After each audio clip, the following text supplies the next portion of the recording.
Beginning in these background mountains, the Waipress Creek, a tributary to the Ghost River, follows its course here, contained in its banks, calm and steady on this fall morning. The surface of the water gently swells and sings as the rocks remain still and silent on the bed beneath. Yet hidden in this tranquil scene, submerged among the gravels and cobbles, as you will see, is a wriggling world of dramatic attacks and escapes. Miniature predator and prey each contribute to an intricate, connected web of life, one that includes native trout. Also out of sight are the downstream communities such as Cochrane, Calgary, and the surrounding region that receive this flow and rely on this vital water. Right here the water holds life, and as it travels downstream, it becomes part of the lifeblood of the region.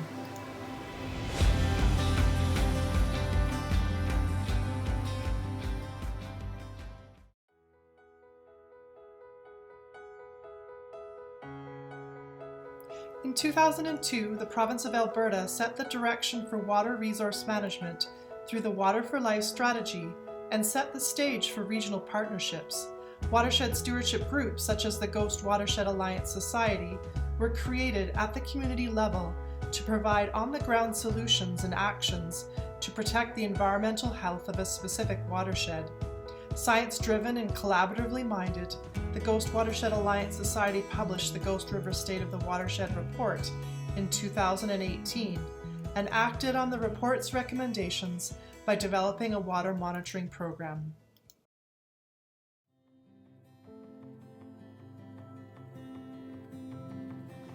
A watershed is the area of land that collects and drains water to a common point.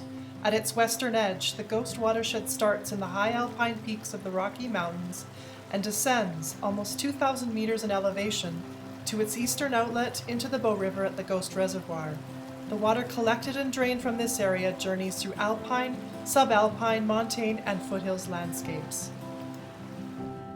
Calgary and Banff, two familiar places connected by the Bow River. The Ghost Watershed covers almost 950 square kilometers and measures close to 60 kilometers from its northwest tip to its southeast outlet into the Bow River. As part of the Bow River Basin, the Ghost Watershed is a source water area for the City of Calgary and surrounding region. A water monitoring volunteer describes why the Ghost Watershed is important beyond its own borders. Knowing that the water that comes out of the Ghost Watershed and into the Bow, ultimately a lot of it will be cleaned and processed in Calgary and piped right out to the other municipalities in the region. So for me, water at this stage in the headwaters represents the quality of water and the amount of water that one day will be needed to serve the entire region.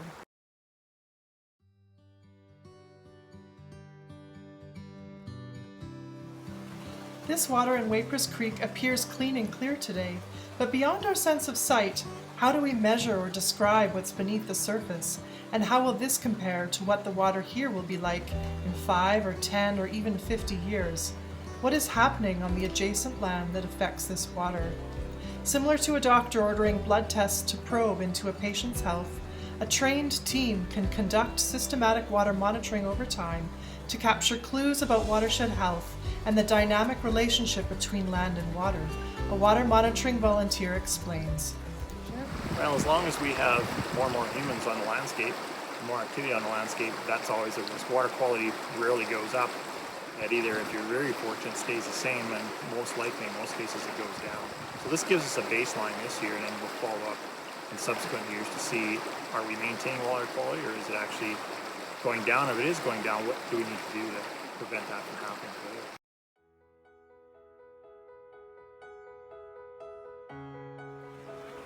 Just as there are many possible diagnostic tests for human health, there are multiple ways of testing water quality.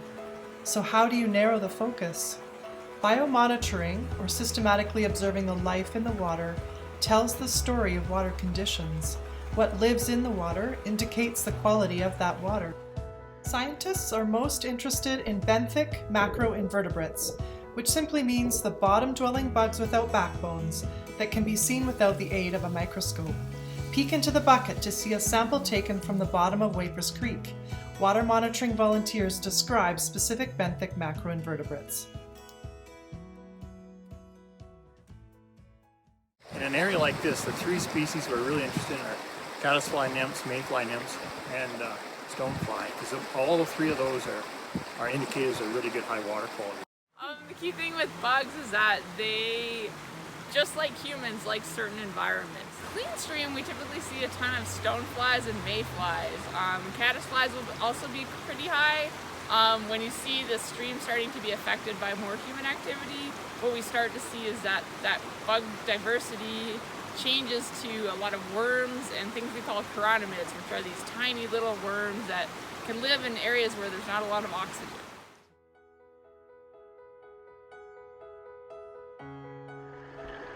So how do you find out what lives at the bottom of the stream and what this tells you about water quality? Developed by Environment Canada in 2012, the Canadian Aquatic Biomonitoring Network, or CABIN for short, lays out standardized sampling protocols and uses a consistent, science-based set of measurement tools and indicators. So with CABIN, the great thing about CABIN is it's a standardized protocol that's applied all across Canada, and what we can do is, based on what bugs we're finding and what our water quality is indicating, as well as what's happening within our stream in regards to its hydraulics, we can then have an ideal model to determine if we are in a stream that's highly affected, minimally affected, or marginally affected. The Ghost Watershed Alliance Society welcomed the opportunity offered by Living Lakes Canada to become trained in this national biomonitoring program during the summer of 2019 and embarked on their first field season in September of 2020. Results will be entered into a Canada-wide database, contributing to the national network and giving the water monitoring team important baseline data for the Ghost Watershed. And this is a new initiative put on by the federal government and a consortium of other folks involved. There are other ways of doing it too, just with normal water testing to see what pollutants are in the water.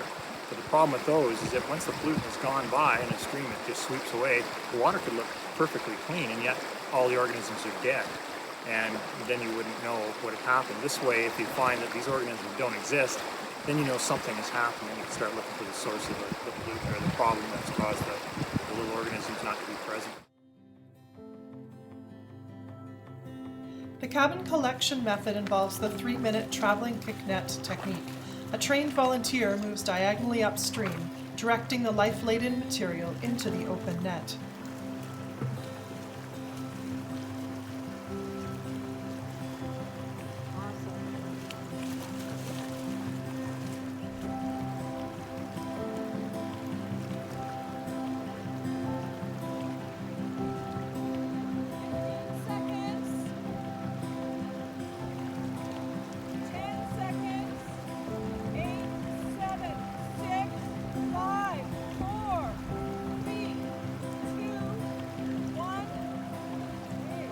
Once the 3 minutes of collection are over, the sample is emptied into a bucket and the net and filter are sprayed to capture any remaining specimens.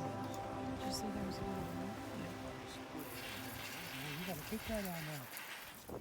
Yeah. Do you want me to take the little white bucket down? Yeah, we can. Yeah, we can do that. That would be best. Yeah. Inside, you can see some of the. The sample can then be handled on the shore in one of two ways, depending on how the aquatic invertebrates will be identified in the lab. To determine the scientific classification or taxonomy of the aquatic invertebrates, certified people examine whole, intact specimens, and to prepare a sample for this purpose, the bucket contents are gently passed through a fine meshed sieve. The large, dark stonefly nymph and the smaller, light-colored mayfly nymphs are pollution intolerant, and their presence is a good sign.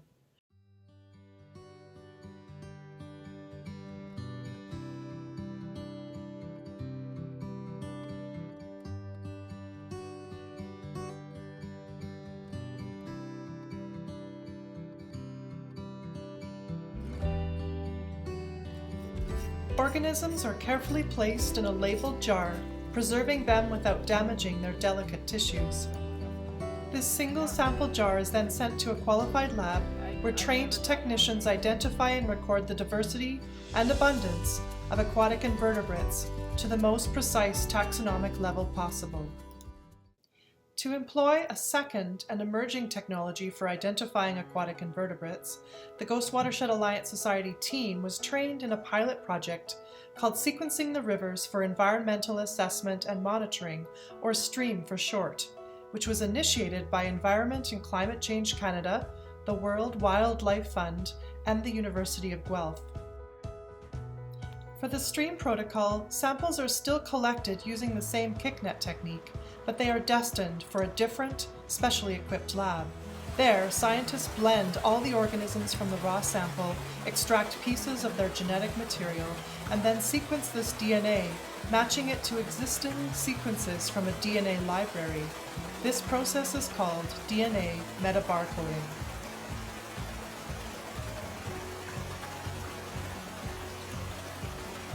The project manager demonstrates the onshore processing method for the STREAM protocol. Swirling this gently to get any insects off. Then you put it in the sieve. And there will be subsample 1, 2, 3. Or you could go A, B, and C. To prevent cross-contamination between the three samples, sterile collecting and processing equipment must be used each time, and care is taken not to introduce external DNA. The project manager describes part of the decontamination process. So once we've sterilized all the equipment, it will be ready to start sampling at the next site. We had triplicates of everything because each sample potentially has its own DNA. We're finished with the kick nets and the sample jars, and we took them out, we put them in the sun. They're going to be in there for about 5 minutes, and then we'll be rinsing those off and getting them ready for sampling later this afternoon.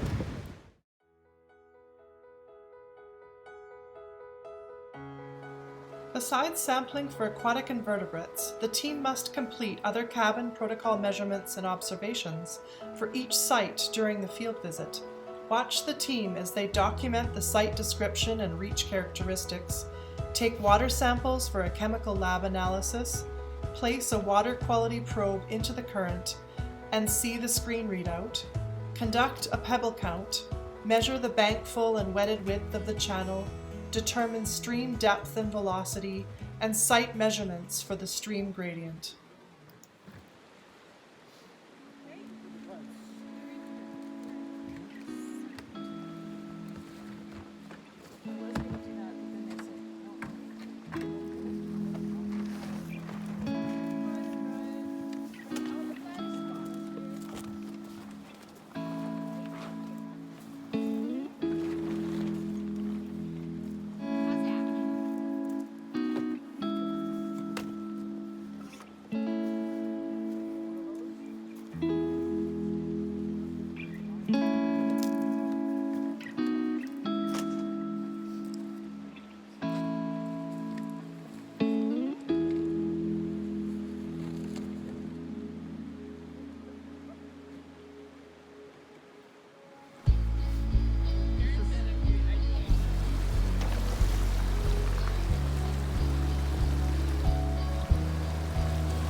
many pieces fit together to make the first phase of this multi-year water monitoring program a success.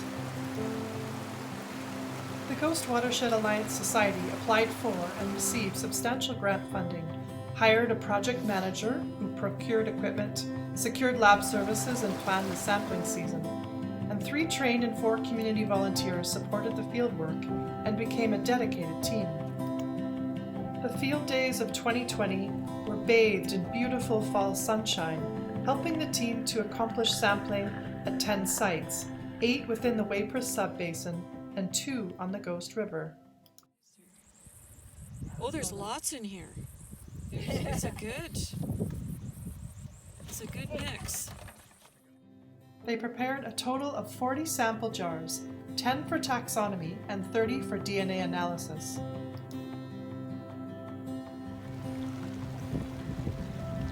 The team became more proficient as time went on, mastering the finer points of sampling. But the field days were not without challenges. To prevent the spread of COVID-19, the team followed Alberta Health Services guidelines by distancing and wearing masks.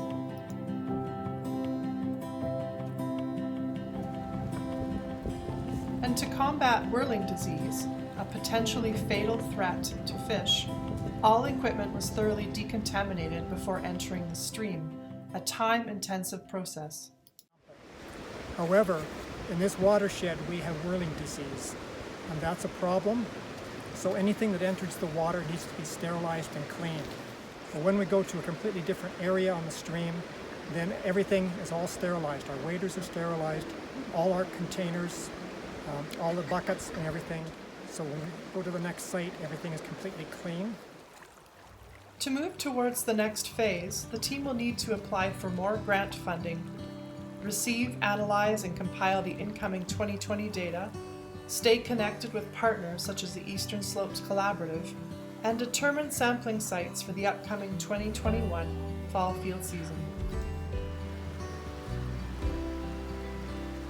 And finally, in the bigger picture, the data coming from this water monitoring program can build on previous work, offering insight into existing problems.